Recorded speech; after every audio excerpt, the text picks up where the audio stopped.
lagi dari sektor tijara atau perdagangan dan perindustrian, yang di dalamnya juga termasuk berbagai jenis perusahaan berskala kecil, menengah, dan besar. Demikian pula dari sektor peternakan, pertambangan, kelautan dan perikanan, penghasilan pegawai negeri, BUMN dan swasta, serta berbagai jenis profesi lainnya. Semua itu hadirin merupakan potensi zakat di negeri yang bertuah ini untuk mensejahterakan umat dan dapat mengurangi angka kemiskinan. Namun sayang hadirin, potensi zakat yang besar masih banyak saudara kita yang tinggal di rumah kumuh, yang tidak layak huni. Masih ada saudara kita yang tinggal di bawah kolong jembatan. Bahkan masih banyak saudara kita yang hari ini mereka makan, namun besok lusa tidak tahu makan apa.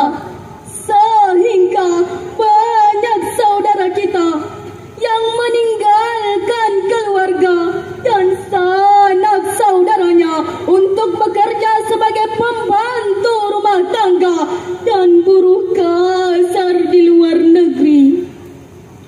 Potret ini sungguh sangat memilukan dan menyedihkan hati kita karena terjadi di negeri yang banyak sumber rezeki untuk berbagi.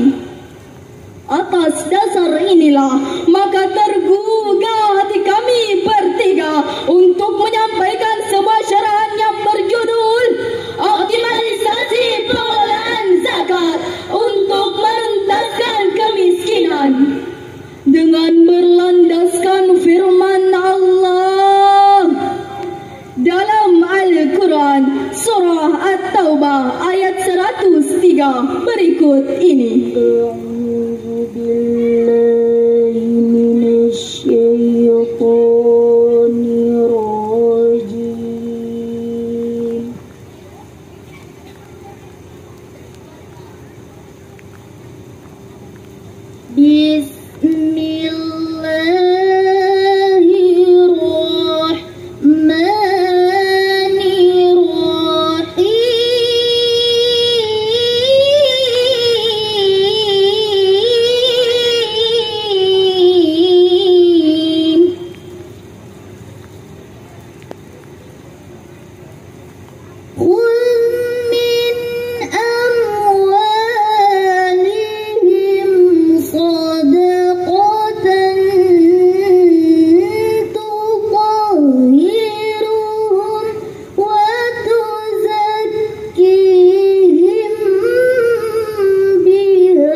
Syekh Profesor Dr. Wahba Az-Zuhaili di dalam kitab tafsirnya Al-Munir jilid 6 halaman 28 menukilkan sebab nuzul ayat tadi dari riwayat Ibnu Jarir dari Ibnu Abbas radhiyallahu anhu berkenaan dengan Abu Lubabah dan teman-temannya yang mengikat diri di tiang-tiang Masjid Nabawi dan tidak mau dilepaskan kecuali oleh Rasulullah sallallahu alaihi wasallam.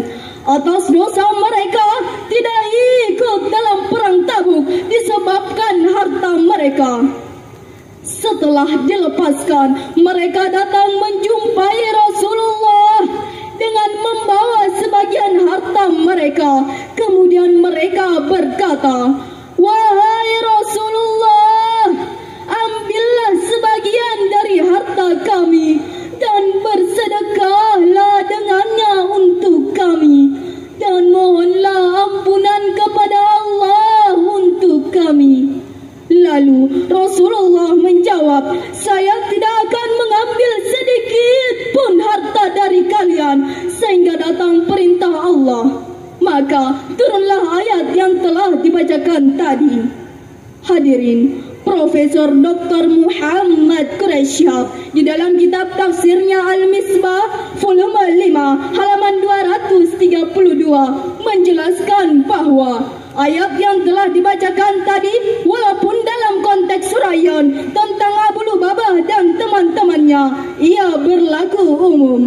Demikian pula walaupun redaksinya khusus ditujukan kepada Rasul, ia pun bersifat umum, yakni ditujukan bagi siapapun yang menjadi penguasa. Alhamdulillah hadirin, dalam hal lembaga pengelolaan zakat sebagai solusi penentasan kemiskinan, pemerintah kita memberikan perhatian yang sangat serius, yakni diterbitkannya Undang-Undang Nomor 23 Tahun 2011, Peraturan Pemerintah Nomor 14 Tahun 2014 tentang pengelolaan zakat, Instruksi Presiden Nomor 3 Tahun 2014 tentang optimalisasi pengumpulan zakat, sehingga pemerintah menganjurkan kita untuk selalu sadar membayar zakat. Bahkan yang perlu kita apresiasi bersama, di negara kita banyak didirikan lembaga-lembaga penjemput zakat yang berfungsi sebagai amilin seperti Basnas, rumah zakat, zakat center, dan lembaga zakat lainnya. Takbir, Allahu Akbar. Sehingga dengan upaya-upaya tersebut kami yakin ekonomi umat semakin kuat, kesejahteraan rakyat semakin meningkat, pemerataan pembangunan tidak tersendat, bahkan negara pun bertabur berkah dan rahmat. Amin ya rabbal alamin. Sayang hadirin, potensi zakat masih jauh dari harapan. kata orang tanah kita tanah surga, tonggak kayu dan batu jadi tanaman, Tetapi kehidupannya laksana neraka bagi kaum wafa dan duafa. lihatlah di sekitar kita hadirin. Lihatlah di sekitar kita hadirin. Di tengah megahnya bangunan-bangunan bersinggasana, mewahnya kendaraan-kendaraan bercengkrama, masih ada segelintir orang yang berjuang demi sesuap nasi untuk keluarga tercinta.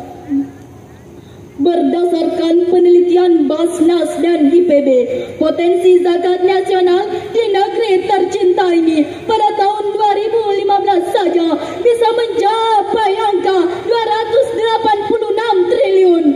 Namun realisasinya hanya mencapai angka 3,7 triliun. Artinya hanya 1,3% umat Islam Indonesia yang baru sadar membayar zakat.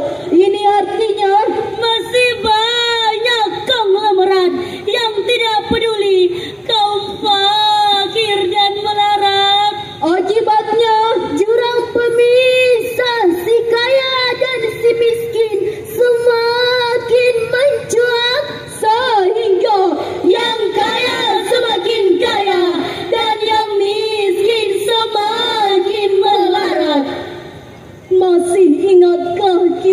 hadirin, pada tanggal 11 Mei tahun 2016 di Prabu Muli, Lampung, seorang nenek disidang karena mencuri singkong untuk cucunya yang sedang kelaparan. Bahkan pada tanggal 29 Januari tahun 2022 kemarin masih ada seorang anak yang terpaksa mencuri untuk menghidupi ibunya yang sebatang kara. Inilah sebagian potret kehidupan saudara kita di negara yang terkenal banyak sumber rezeki untuk berbagi. Oleh karena itu, bagaimanakah solusi zakat dalam menentaskan kemiskinan? Sebagai jawabannya, mari kita renungkan bersama firman Allah Subhanahu wa taala dalam Al-Qur'an surah At-Taubah ayat 60 berikut ini. Innamas sadaqatu lil fuqara'i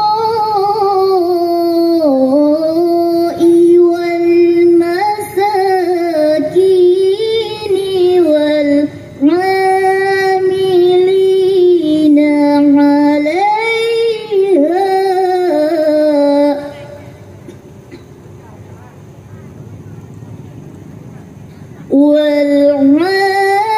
والعاملين عليها والمؤلفة قلوبهم وفي الرقاب والغارمين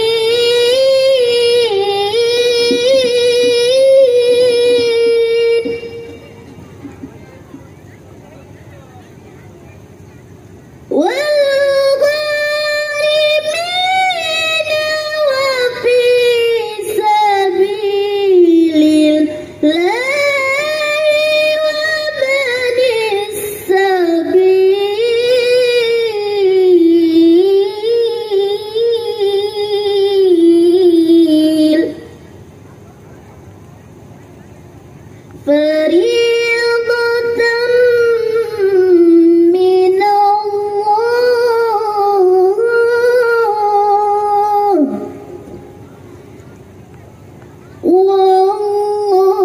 والله عليم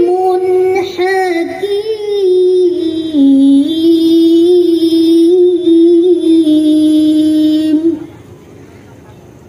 صدق الله العظيم. Sesungguhnya zakat itu hanyalah untuk orang-orang fakir, orang-orang miskin, amil zakat, mu'alaf yang dilunakkan hatinya, untuk memerdekakan hamba saya, untuk membebaskan orang yang berhutang, untuk jalan Allah, dan untuk orang yang sedang dalam perjalanan sebagai kewajiban dari Allah.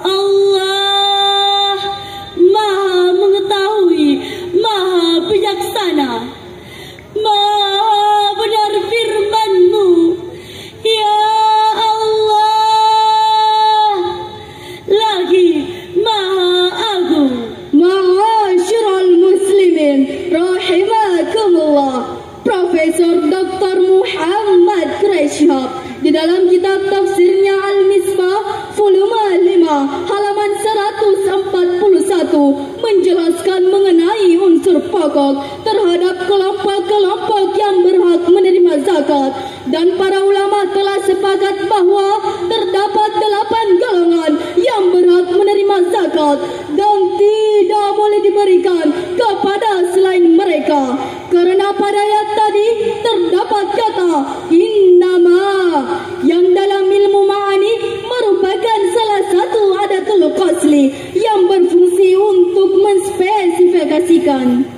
Dengan demikian, Allah Subhanahu wa taala mempercayakan kepada orang-orang miskin, jika konglomerat tidak mau membayar zakat, tak ada bedanya dengan perampok yang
zakat. Setuju hadirin? Jika langkah demikian telah kita lakukan, kami yakin zakat akan menjadi solusi penentasan kemiskinan sekaligus menjadi aktualisasi keimanan sejati yang nantinya dibalas oleh Allah berupa ampunan dan pahala yang berlimpah. Amin ya rabbal alamin. Hadirin, dari uraian yang telah kami sampaikan tadi, dapatlah kami mengambil beberapa kesimpulan. Pertama, Indonesia memiliki potensi zakat yang sangat fantastis, namun kualitas yang mampu dikumpulkan per tahunnya masih sangat rendah. kedua, Peran penguasa dalam upaya meningkatkan pendistribusian zakat, terutama mengharuskan setiap muzaki untuk membayar zakatnya dan akan dikenakan sanksi jika mengingkarinya. kami yakin hadirin, jika setiap muzaki di negeri tercinta ini mengeluarkan zakatnya, maka fungsi zakat untuk mensejahterakan umat akan terwujud dan Indonesia akan menjadi negara yang sejahtera, hebat, Bermartabat dan maju. Demikianlah syarahan yang dapat kami sampaikan. Kurang dan lebihnya mohon dimaafkan. Akhir kata, jika sebagai warga negara kita dapat berucap orang taat bayar pajak, maka sebagai orang muslim dengan lantang kita berkata orang